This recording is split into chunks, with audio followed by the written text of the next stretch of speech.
Ask any team, founder, leader, the vast majority is saying the same thing. How can we do more with less? That's not necessarily about squeezing more out of every single employee. It's also looking into systems, processes.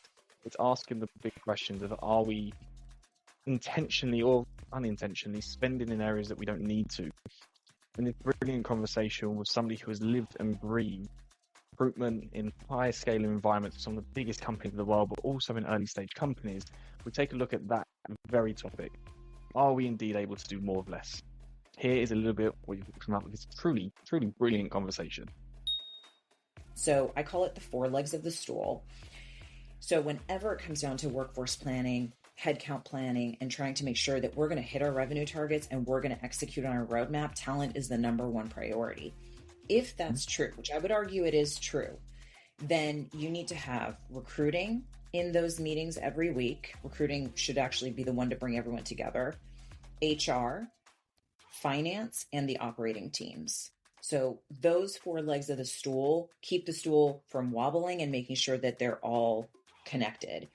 What I've done in the past, anytime I've gone in and started a new role, is immediately built the relationships with those other 3 teams and called us to come together in the spirit of execution and delivery for the company. When you're designing processes, like what's going to make things easier while still enabling us to, in that example, hit our financial targets and not overspend, and some of that is a process, some of that is a system. We also stood up something called position management through Workday, which was really effective in, you start with a plan that's literally locked, things you cannot change. Finance agrees, ops agrees, HR agrees, TAs agreed and informed on that. Then you execute the plan. So you don't need 50,000 iterations on approvals again and again and again. So I think you have to look at those things. And then also systems. Do we have systems that are enabling us to move quickly? Do we have 5 different project management systems? Do we have 1? How are we streamlining? As always, super thank you for being part of Tea Time and joining us for this conversation. There's a lot to take in, so grab that notepad, pen, and if you do want to pick the conversation up further, don't forget to drop Mary a message on LinkedIn and she'll get back to you. So thank you so much. Welcome to Tea Time with Talent Acquisition, the podcast aimed at fostering knowledge and sharing stories within the vibrant talent acquisition community. I'm your host, Eden, and for the next hour or so, I'm going to be joined by someone who's truly lived and breathed what it means to be in the business of people. She's built her career at the intersection of talent leadership and scaling, helping organizations grow not just quickly, but intentionally. She's led and developed high-performing teams. She's shaped people's strategies. She's partnered with leaders who believe that real businesses' impact starts with the people they bring on. What makes her story especially compelling, and part of the reason why I wanted to reach out to her in the first place, that she's been inside some of the most iconic companies that we've all known over the years, from Apple, where she helped scale it from 5 billion to 182 billion, LinkedIn from 2 billion to 8 billion, and Slack from 630 million to 1.5 billion. It's a lot of billions. Along the way, she's been part of 2 landmark acquisitions, Salesforce to Slack and Microsoft to LinkedIn, and it's given her this unique real-world perspective on navigating change, complexity, and transformation at a truly global scale. But the focus of today's conversation, be it a large company or you're a very small scale-up, startup, however you want to call it, it's how can we actually do more with less? So when you're ready, grab your favorite tea or coffee if you prefer, and join me in welcoming today's guest, the founder of Penfield Talent, Mary Price. So thanks so much for joining. Thank you for having me. I loved and appreciate that introduction so much. So thank you. Well, your achievements speak for themselves, and it makes life writing these a lot easier when I have the information. But it's an unbelievable resume you have and career, and I'm excited to kind of peel back not just these huge scale ups, but like I said, really giving people clear actions, because I firmly believe we are definitely leading down the route of more of less. And you've got this exposure in multiple places that hopefully we can dive into. But before we get into the nitty gritty, if you've listened to the more recent episodes or listened to anything in the podcast, the first question is always different from your podcast episode. So your one is going to be where do you see the biggest challenge for recruiters that we need to overcome in the next 3 years, and why? Mm. This is obviously going to be an AI answer. That's And fine. We can deal with AI. yeah, yeah. I mean, I think everyone is aware that AI is going to be changing the world, the Yeah. way we work, how we do things, all of that. I think the question we have to ask ourselves and the challenge is going to be, how does it add the value? Where does it actually make me better at my job? Where does it make things easier? Where does it make things sort of redundant? Where does it make the company money? Mm. Because so much of what we do in recruiting is about helping these companies achieve product roadmap, revenue targets as well, right? Hiring on time, hiring the right people, the right seat, the right bus. And so I think the challenge is going to be, there's a lot of noise right now about you and I were even talking about it, the other day. It's like I read this New York Times article where this guy has started and ran a company that is doing $1.8 billion with 2 employees. Yeah. And It's mental. so it's mental. And this is the world that a lot of people are going to try to be in. But the question and the challenge will be, what people do you need to actually be doing the work, and where's the value? And so Mm. I think the challenge for recruiters is going to be, how am I bringing value to this relationship, to the company, in finding the right people and in connecting humans, and Yeah. reminding them that not all of this can be AI'd. And I don't know, honestly, I say reminding them. I don't know that we're going to need to remind as much as people will probably feel it. They'll probably make decisions to reduce teams, and then they'll realize, I'm actually not finding the right people, because a resume doesn't also equal connection, you know? Mm. Yeah. I 100% agree, by the way. I'm seeing more and more of these companies, and especially a lot of the early stage businesses I'm working with. When I'm Mhm. speaking with the CTOs or CEOs, they're expressing that we don't want a huge bloated engineering team anymore. We want less is more. We want higher quality people who can bounce around, wear multiple hats. And I think sometimes there is like a misconception that we're trying to just get more for less in terms of paying people, but I don't necessarily myself see it that way. I think there's more ownership, more impact, and it's about getting, from kind of what we shared the other day, the right attitude, the right people in place. But you're coming from experiences of being inside super intense periods of growth and change, like acquisitions, large scale ups. When everything is moving super fast, when there is clearly a pressure to hire, exceptional talent, when you step into these places, how do you actually understand who is the right person for that position, or the right attitude for the company in that really intense period where it's just sometimes bums on seats, as it were? How do you maintain that element of, no, we need to really get the right people here? Yeah. Well, there's two different ways I can answer that question. One is, do we have the right people on the team to assess those people that we need to hire all across the company? And Mm. then the second piece is, how are we assessing for the right attitude? So I would start first with recruiting. What I've found is that there's a host of things that you can look at within recruiting. You can look at offer acceptance rates. You can look at, attrition on certain teams, CSAT scores, to see like how your recruiting team is performing. But I think one of the biggest distinctions is what you said, and it is attitude. And anytime I've gone in, and I'd give this advice for anyone taking on a new team or having to go through hyper growth or talent transformation because of AI, is to take a good look at your team and to spend a lot of time with everybody and try to understand, why are they here? What keeps them interested in the job, in recruiting, in the job here? There are a lot of people, I think, that are staying where they are because the market is challenging. That's not a good Mm. reason. It needs to be deeper than that, connected to the mission, believing in what we're trying to do and accomplish together. And so I think that so much of that comes down to attitude and mindset and perspective. I also try to get to know everyone on my team, and what is their why? What is their deeper reason for doing the work that they do? Is it just to pay the bills? Is it because they want to grow, they want to learn, they want to develop? And how do I then as the leader of the team, try to think about how we can create those meaningful experiences for them, also while achieving our business goals. The other thing in terms of, hiring the right person, it is coming down to efficiency. I think some things have really changed, and startups in a lot of ways are getting this right.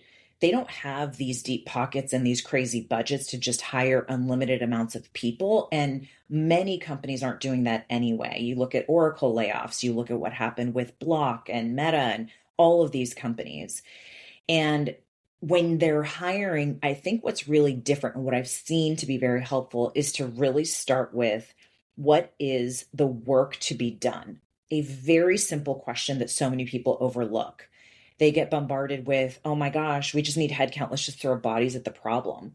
But if you break it down into actually what is the work to be done and take this extra step and look at quarter by quarter, what do we need to achieve on this roadmap? You'll be able to see, do we actually need a contractor? Is this short term?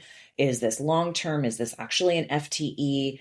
Is it just a project? And how can we do this? And also asking themselves the question, like, where does AI play into this? What can we bot with this?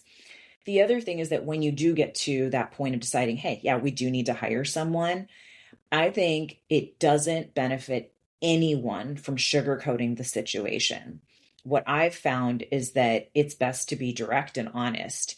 If it's a shit show, say it's a shit show, because you want people that want to get into the arena, roll up their sleeves, and help clean this up. If you don't say that and you end up hiring someone who doesn't want to work, there's so much right now about 996 and, those crazy schedules, that is going to be what's required at some of these companies. And so I think being really honest and then testing against a person's mindset around things like that, looking for evidence of how they have committed to that kind of work or address those kinds of problems, and just looking for like a clear track record is really important.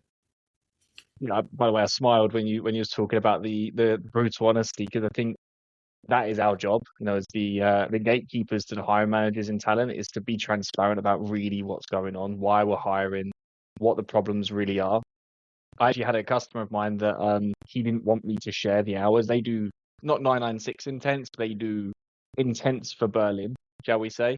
And he was like, don't sell it, don't tell them, it's not a benefit to what we're doing, I'll do it in the call. I'm like, no, you need to let me tell them, because otherwise you're wasting your time, you're wasting their time. That's not fair. They love the project, but they've got to, they need flexibility, and you cannot offer them. I was like, I need to screen against it. I'm 110% behind you with that. So you should come back a little bit. You're talking about, obviously, essentially workforce planning, right? Which is the element of doing the quality reviews. What do we need? Is it an FTE, a freelance project, etc.? So I know, obviously, come end of year, everyone and their nan in TA, if they're in a leadership role, is doing workforce planning, right? That is the period of like December through to February, depending on when your years are finishing. Usually you can't get hold of you guys because workforce planning. So you're taking it from the big goal then and breaking it down into quarters? Yeah. And then reviewing that with your I can say along the lines of the business goals. Where are we exceeding, behind? Where do we need? And are you pivoting as you're going through the year? Yeah, I think it depends on the company. I've worked at companies where they had a more mature workforce planning process, and they had a longer tail in terms of the budget and to be able to see how was the company performing. And then I've worked at startups where that conversation is changing every other week on our affordability, our OpEx, our top line revenue coming in.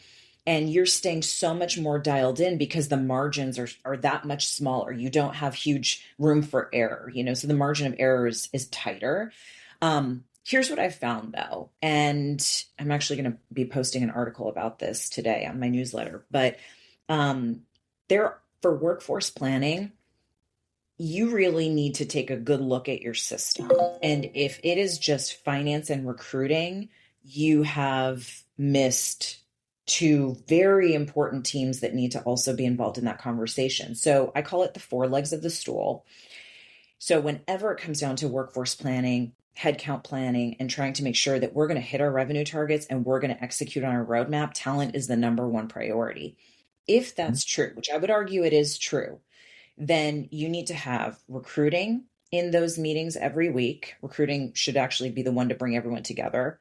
HR, finance, and the operating teams. So those four legs of the stool keep the stool from wobbling and making sure that they're all connected. What I've done in the past, anytime I've gone in and started a new role, is immediately built the relationships with those other three teams and called us to come together in the spirit of execution and delivery for the company. So we'll start at the top. Finance has the budget. They allocate that to the departments. Those departments then go on and build their orgs, the org structure, maybe a reorg, maybe new teams. HR should be in those conversations as well with operations. Ideally, talent acquisition is there too, but that doesn't always happen because sometimes there's conversations about people at risk or performance or whatever it might be. But they need to be, HR need to be in that conversation as well because they have that perspective and they can add in the attrition layer because it's not just, oh, we're going to hire 100 people. How many are you going to lose and how many do you need to backfill? And then the key is, when do they need to start? This is what people miss all the time. All the time. And every time I've gone into a new recruiting org, they're always talking about hires. Oh, we need to hire 100 people. Okay, fine. Sure. By when? What's the seasonality of that? Because that's not how finance works. When finance says 100 people, they're mapping 25 for Q1, 40 for Q2, and so on and so forth. And it matters because of ramp times, because of expected revenue that's planned, because of other product release, whatever, right? There's a lot of work to that. If finance and HR and operations are not bringing TA into the conversation, here's where the oopsie and the gotcha happens is if you say we need to hire 100 people, but you have a talent team that is only staffed to hire 10, just making it up, obviously that's a huge delta. And what you're not accounting for is your recruiting team needs to ramp up also and onboard, whether it's contractors, FTEs, or an RPO. No matter what, there's still a learning curve, right? And an execution timeline that wasn't considered for that team. So that's why those three, I didn't talk about ops, I'll say with ops real quick, specifically in sales, rev ops, sales ops, again, they do the planning, they do the territories, the new teams. Engineering operations does similar with their pods. So that's why these four teams have got to stay in lockstep, in sync, as a unit so that they can execute together. And if you don't have that, you're going to fail.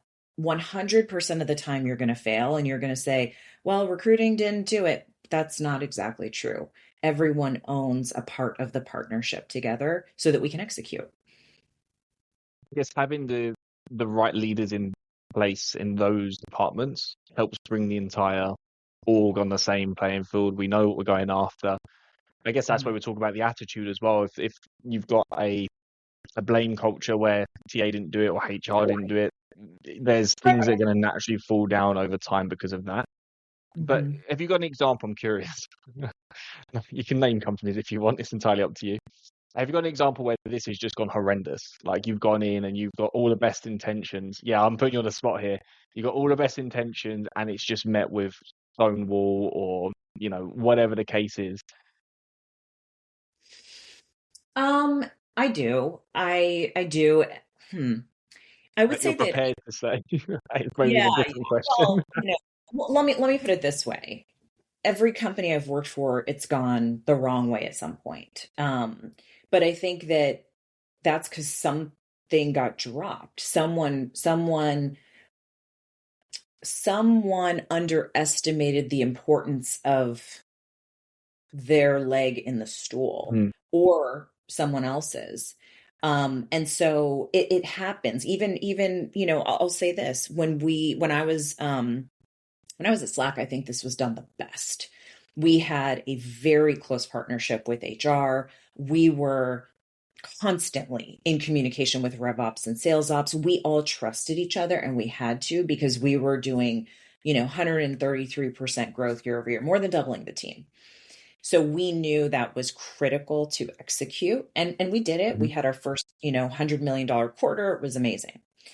But after a certain milestone and then a new headcount workforce plan that came out, the intensity wasn't there in the same way. And so certain things got dropped.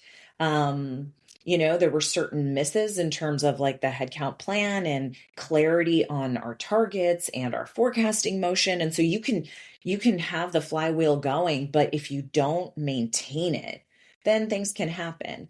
I would also say that, to be honest with you, the group that I have seen struggle with this concept in my last 3 companies is finance, for some reason.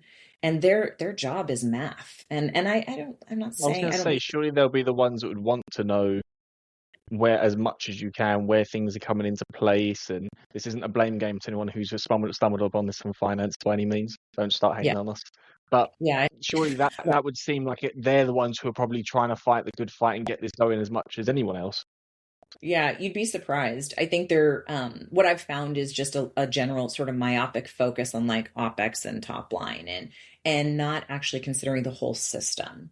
And so that's where, it's like a body, you can't just walk, without your feet. It's like you need your feet. And so I think sometimes I've seen that as a miss, but I've also seen them, come around and get it. But then I've seen them not give information or not show up to the meeting. And, but then I've also seen them be the ones that are absolutely advocating for TA at the board meetings, in meetings with the CFO. If you don't have that relationship, or even if you do, they can speak the CFO's language. So, I don't want to say that it's just been like one shit show. I'll just say that in my last 3 companies, I've seen it go really well, and I've seen it go off track, and then we have to get back on track, to be fair, and it happens. But I think that you, as a leader in talent acquisition, cannot just default to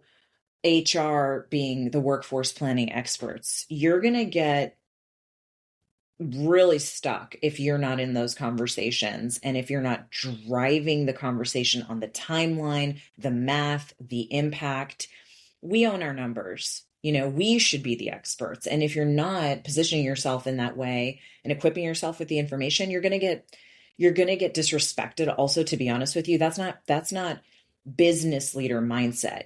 I think there's a difference there too that I just want to touch on. You can either operate as, I'm a functional leader, I only think of my world, or you can shift your mindset to be, I'm a business leader and I need to take into consideration the whole picture here, which is why I encourage every TA leader to stand up a 4-legged stool meeting and have those functions literally be their best friends. 4-legged stool meeting. If anyone has anything to take away, that. Once your blog goes live, because I'm thinking your blog will go live, if you're posting it today, it will definitely go live before we post this. Please share. I'll put it in the footnotes. Anyone who is listening goes, oh, that's interesting. Find your way. I want to touch upon, because you mentioned in the first question about AI being a massive topic and the tools and all that kind of thing. But this also comes into a big element now of trying to do more with less. We've got the actual core system, and then we've got the systems we've built into the business. I had a very good conversation around testing the validity of tools, and some curious questions. This was way back in season 1. If anyone ever listened to it, a lady called Clara, fantastic episode, to plug it back in. But we were talking about validity and testing, if the company's telling you absolute BS or not. For you, I am curious then, because you two are opposite ends of the world. Let's just test the hypothesis. Do you thinking the same? How do you kind of test to decide whether or not a tool is actually worth investing versus, yeah, it could be all right, it's nice to have, but actually we need that? What's kind of your, I guess, barometers? I think for me, the biggest thing is like, is this going to make the life of the recruiter easier so that they can actually recruit? And recruiting is an art. There's a science part to it for sure, right? There's math, there's numbers, there's conversions, there's ratios, but it genuinely is an art. We're professional matchmakers. And we are also in the business of sales. And I would argue that we have to sell twice. We have to sell the job to the candidate, and many of them just to get people interested. So that's number one. So you have to sell many times to hook someone and get them into it. And then the second thing is you have to sell that or those candidates to the hiring team. And depending on how many decision makers you have, you're selling multiple times. And to be honest, like I mean, you could sell a SaaS product, whatever, yeah. But and I'm not trying to minimize that. I'm married to a sales leader. Like I know how hard he works, and it is an art to do that too. I just think there's no more intimate sale in life than your job, because you're going to fundamentally change how you spend your time every day, who you spend it with, what you're bringing your talent and your time to. And there's nothing more valuable than your time in your life. And so I just feel like, I don't know. That's a little, I guess, a tangent there. But I would say that, how I decide if it's going to make people, if it's worth it, is it going to save them time so they're not just like doing admin work like calendar? And you should, of course, invest in Calendly or some type of scheduling tool. Absolutely. That's ridiculous. I don't. You don't? I don't. Oh my gosh. I'll tell you why. Let's just take Yeah. a detour for a second. Detour. So the way I structure my workday in my calendar, I use chunking as my method. So I block out my days, and that's my diary. I'll remind myself what I'm doing on these days. And again, with the external side, I'm working quite a lot of different jobs. Definitely internal do the same thing. Don't get me wrong. And I want to specifically work out when to put people into the diary, not just having this open free for all. Where, for example, if someone comes in and you're like, they are perfect, I want to get them in straight away, versus someone who could be great. Whereas, I'm kind of playing that balancing act of time. I tried Calendly, I got calls at stupid hours on weekends. That was my fault. I didn't set it up properly. And then I tried it again, and then no one could see my diary, probably me again on the setup. So I just stick to, I'm in control of my diary now. I love So this. I'm on the camp of don't use it. That is hilarious. I think to your own admission, I think there's a little bit of user error, but 100%. I'll never shy away. I think Calendly can be a great tool. Yeah. She and I just did not find the method of working together. You guys didn't vibe. That's okay. That's okay.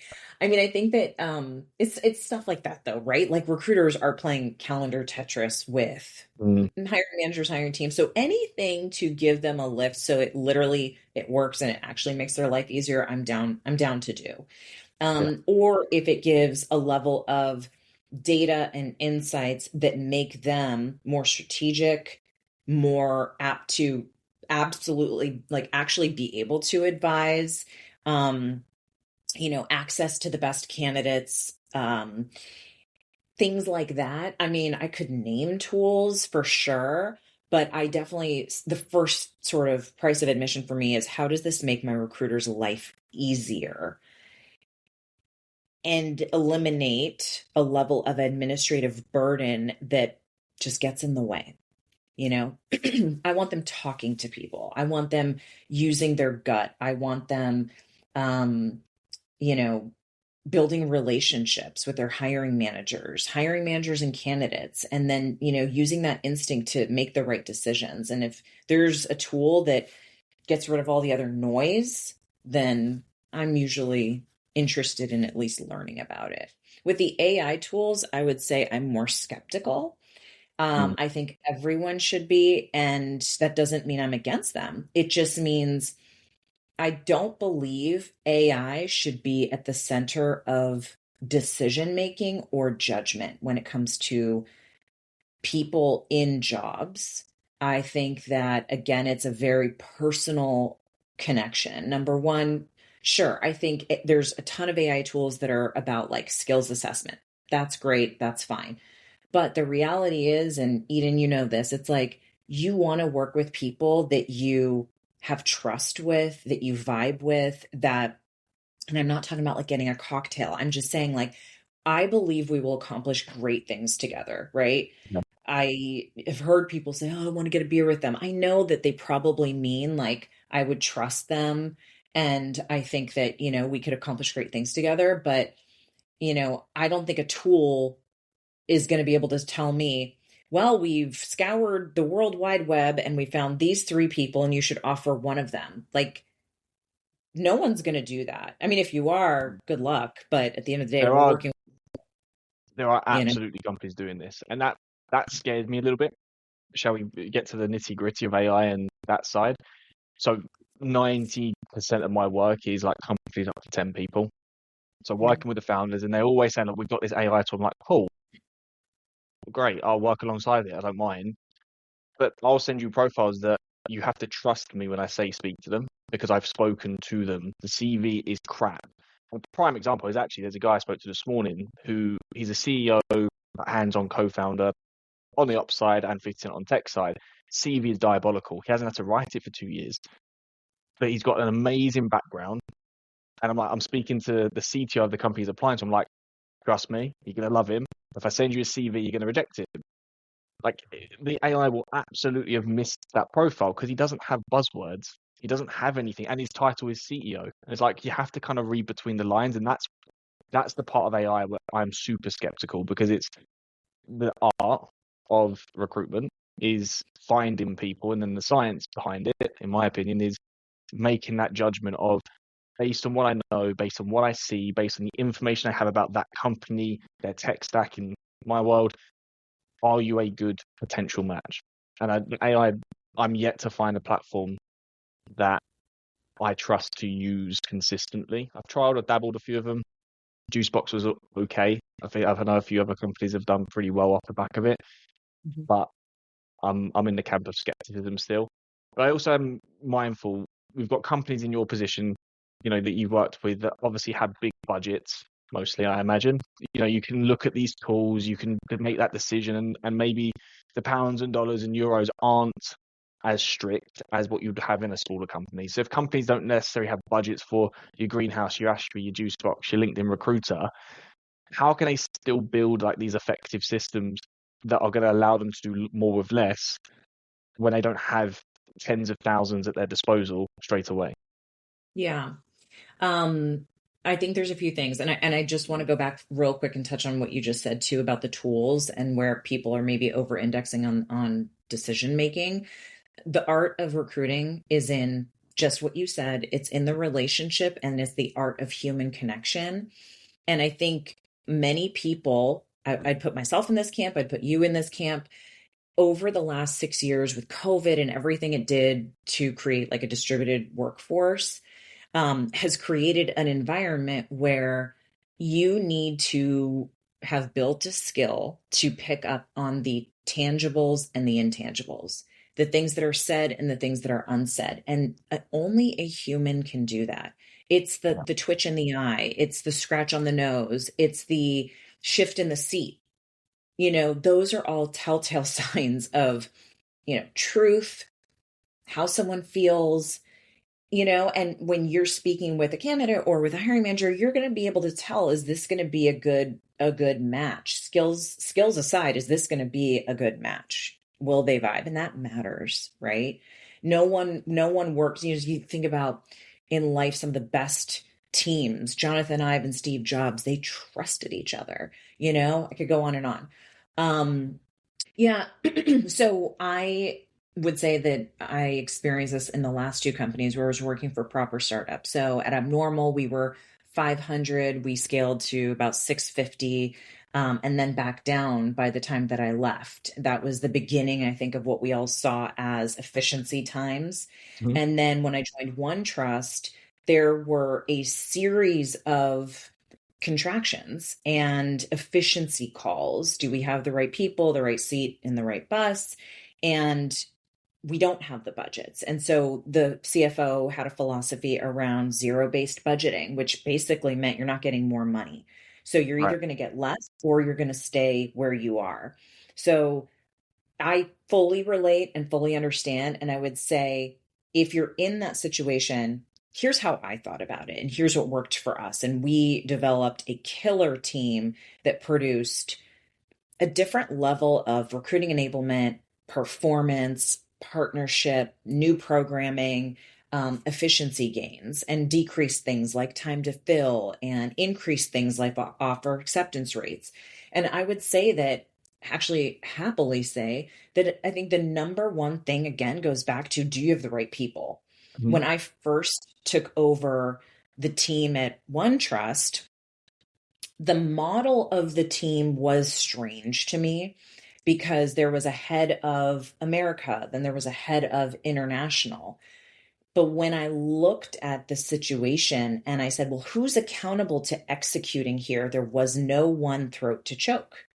The head of international was in the meetings, the head of Amer was in the meetings, I was in the meetings, the head of HR was in the meetings. I was like, why are all these people in this meeting around headcount execution? And so this goes back to, for me, people, process, and systems. Do you have the right people in the right org design to execute the work? You don't need for heads of a department to execute on R&D recruiting. You need a head of R&D recruiting to be the throat to choke globally. And now every company is structured a little bit differently. If you're a behemoth, which I don't think that's the audience here, but then maybe you do have a head of international, fine, whatever. But still, what are And people accountable to? they would still be the person accountable if it falls under their remit, you would Yeah. imagine. And I think that's where you've seen so many companies reduce and contract, is there's too many bloated roles. The Mm. question is, what is this person accountable for? What do they execute? Who's the throat to choke? You should have one throat to choke for any executable deliverable, not just a DRI. DRI became this thing where it was like, I don't know, DRI is a figurehead. I don't think companies that are smaller are able to operate with just like DRI. It's like, who's the accountable person here? Who's the one person that's the throat to choke on the execution here? And have they designed an org that can get it done? So people, right? Do I have the right people that are going to help execute this plan, that is responsible and accountable for executing that plan, that when things go wrong, that's my person. And then processes. So I would say that when they don't have the budgets and the capacity and they need to be more efficient, as a head of TA or whatever, your department is, even HR, I'd say take a good hard look at, do these processes add to the complexity or do they simplify? And a key question I always ask myself is, who are the decision makers in this process? I worked at a company very recently that would have 3 approvals in finance for a rec to be open. Now, if finance is doing their planning right with headcount to begin with, there should be one person. Shouldn't be 3. You don't need 3 checks and balances if you have the right process and the right system for headcount planning, right? It was like a waste of time. What was So their justification though? Was it trying to keep an eye on the money?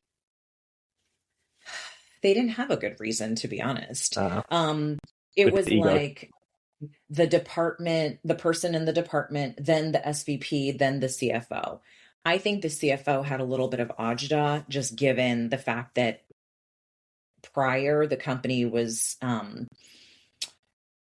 in a bad situation, let's say. And so he felt tremendous responsibility. Like usually people are coming from a good place. So to be fair, Yeah, it's a control freak. There's a reason behind it, not just, hey, I'm a control freak, but yeah. wheels up shit creek and we need to watch it a little bit.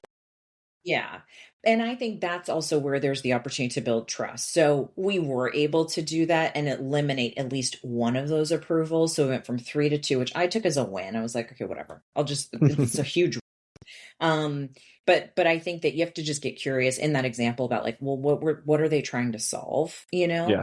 But again, when you're designing processes, what's going to make things easier while still enabling us to, in that example, hit our financial targets and not overspend, and some of that is a process, some of that is a system. We also stood up something called position management through Workday, which was really effective in, you start with a plan that's literally locked, things you cannot change, finance agrees, ops agrees, HR agrees, TAs agreed and informed on that, then you execute the plan. So you don't need 50,000 iterations on approvals again and again and again. So I think you have to look at those things. And then also systems. Do we have systems that are enabling us to move quickly? Do we have 5 different project management systems? Do we have one? How are we streamlining? At my last company, we worked very closely with the IT team to say, here are our problems. Do we have a system internally that can help us solve them? And in many cases, the answer was yes. So we removed a system, and I don't even want to name it because I actually love the product and the tool, but it was a project management tool. And then we just used Jira, which we had already had and were paying for. So I think it's question, and honestly, it did the same thing. But I think it's questions like that you have to ask yourself is like, we need to be more efficient. We're all owners in the company. We have equity. And so how do we make smart strategic decisions while enabling us still to get the work done in an efficient and cost-effective way? So it's not necessarily go out, buy everything, all these fancy new tools, with being smart. How can we help improve each part of the process, get clarity? I really love that lock-in element. One thing that I try to do with the hiring managers and teams in our onboarding calls is very much the same, where it's like, this is what you want. Where can I flex so I don't have to keep coming back to you? We'll run that search. And then if you're starting to see people that are kind of falling into the next searches, I've ran the search. I don't have to just keep coming back every few weeks going, can we do this? Can we do it? We just get everything outlined. And then we know exactly where the final cutoff point is in regards to the searches. So I love the fact you get everyone's buy-in. That's I think that helps when you have that stool element that you was Yeah. talking about.